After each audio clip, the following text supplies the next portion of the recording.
Hello everyone, welcome to our today's idiom and phrase session. Today we are gonna learn some idiom and phrases with the help of some examples. Let's begin our class. So the first idiom is a dead letter means a law or agreement that's no longer enforced or followed. मतलब एक ऐसा law या फिर agreement जो कि आप enforce या फिर फॉलो नहीं किया जा रहा, मतलब लागू नहीं है या फिर उसको पालन नहीं किया जाता है। जैसे कि आर्ट एग्जाम्पल के लिए आप ले सकते हैं आर्टिकल 370। जैसे कि अब वो क्या हो गया है, वो हमें क्या कहते हैं, कॉन्स्टिट्यूशन से उसको हटा दिया गया है, यानी अब उसको कोई भी फॉलो नहीं कर रहा है। सो let's see it's example. So the example is that old rule about school uniforms is a dead letter now. No one follows it. Means कि जो पुराना रूल था स्कूल यूनिफॉर्म का वो बिल्कुल अब क्या हो गया, डेड लेटर हो गया है, यानी बिल्कुल उसको अब कोई फॉलो नहीं कर रहा है, यानी अब वो पुरानी बात हो चुकी है। Coming to the next next idiom है हमारी। नेक्स्ट इडियम है हमारी a dead loss means completely useless. जैसे कि ये जो पुराने नोट हैं 500 एंड 1000 रुपीज के, अब ये क्या हो चुके हैं, कम्प्लीटली क्या हो चुके हैं, यूजलेस हो चुके हैं। So a dead loss means completely useless. Its example is this old phone is a dead loss, it doesn't even turn on. कि जैसा कि आप देख पा रहे होंगे इमेज में, ये जो फोन है ये क्या हो चुका है, टूट चुका है, और अगर टूट चुका है तो ये क्या हो जाएगा, पूरा पूरा डेड लॉस हो जाएगी, यानी कंप्लीटली यूजलेस हो जाएगा। So it doesn't even turn on. Coming to the next next idiom है हमारी a diamond in a rough. A diamond in a rough जिसका मतलब होता है समवन और समथिंग विथ पोटेंशियल और टैलेंट बट लैकिंग ट्रेनिंग और पॉलिश। मतलब समवन या फिर कोई पर्सन या फिर कोई ऐसी चीज जिसके अंदर पोटेंशियल और टैलेंट तो है, पर उसमें थोड़ा सा ट्रेनिंग और उसे अच्छा, मतलब उसको बेटर बनाने की ज़रूरत है। जैसे कि आप सभी जानते होंगे, ये जो आईपीएल के प्लेयर हैं वैभव सूर्यवंशी, ये बिल्कुल अभी न्यू कमर हैं और इनकी एज अराउंड 14 ईयर्स है। सो अगर इनको अच्छा सा कोचिंग मिले और इनको अच्छे से ट्रेन किया जाए तो ये फ्यूचर में बहुत ही अच्छे प्लेयर बन सकते हैं। सो let's C example of this idiom. So the example is this essay is a diamond in a rough. A few edits and it will be outstanding. मतलब जो ये essay है ये बिल्कुल a diamond in a rough है, मतलब इसमें थोड़ी बहुत इम्प्रूवमेंट की ज़रूरत है और ये फिर उसके बाद क्या हो जाएगा, एकदम बहुत ही बढ़िया हो जाएगा। So coming to the next idiom. Next idiom है हमारी a dime in a dozen. मतलब very common and of no particular value. मतलब कोई चीज़ बहुत ही कॉमन हो या फिर उसकी वैल्यू बहुत ही कम। So let's see its example. Good looks are a dime in a dozen but true kindness is rare.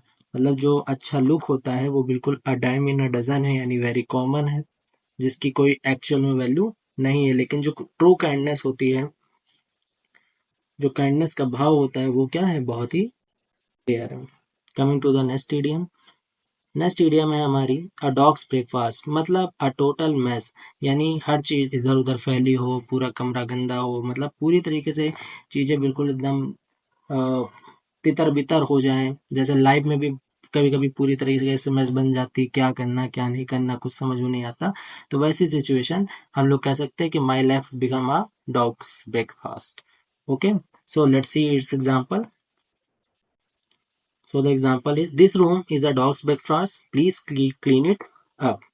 तो मतलब ये जो रूम है क्या हो गया है, बिल्कुल डॉग्स ब्रेकफास्ट हो गया है, यानी बहुत ही ज्यादा मैसी हो गया है।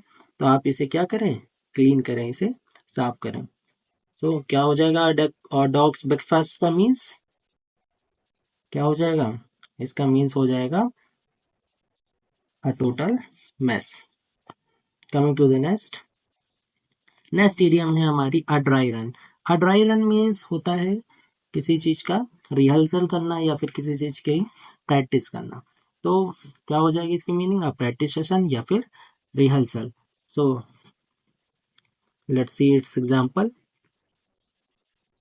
Let's do a dry run of the fire drill tomorrow. मतलब जो कल की फायर ड्रिल होने वाली है उसकी क्या करते हैं, चलो एक बार रिहर्सल या प्रैक्टिस करते हैं. Coming to the next idiom.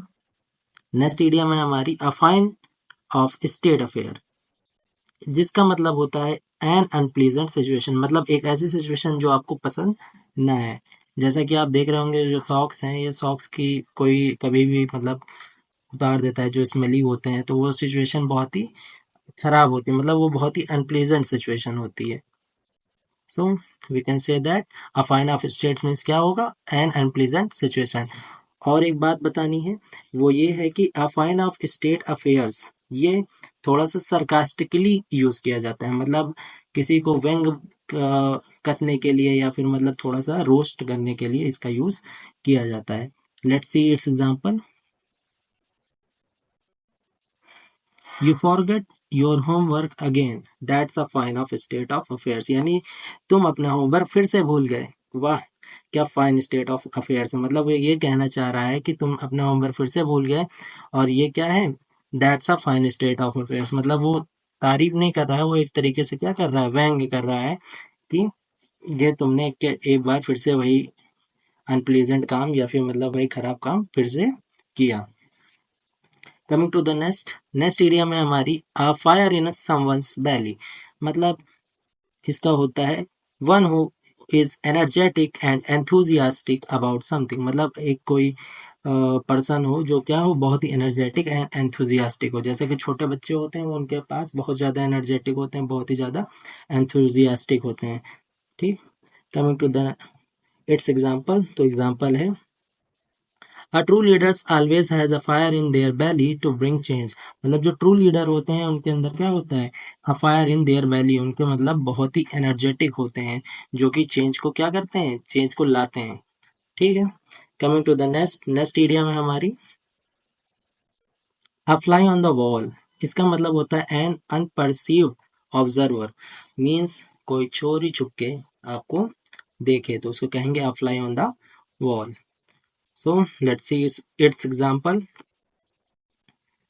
He felt like a fly on the wall while everyone else was arguing. मतलब जब सब कोई आपस में लड़ाई कर रहा था, उसे ऐसा लगा कि कोई क्या कर रहा है, चुपके से उन लोगों की बातें सुन रहा है.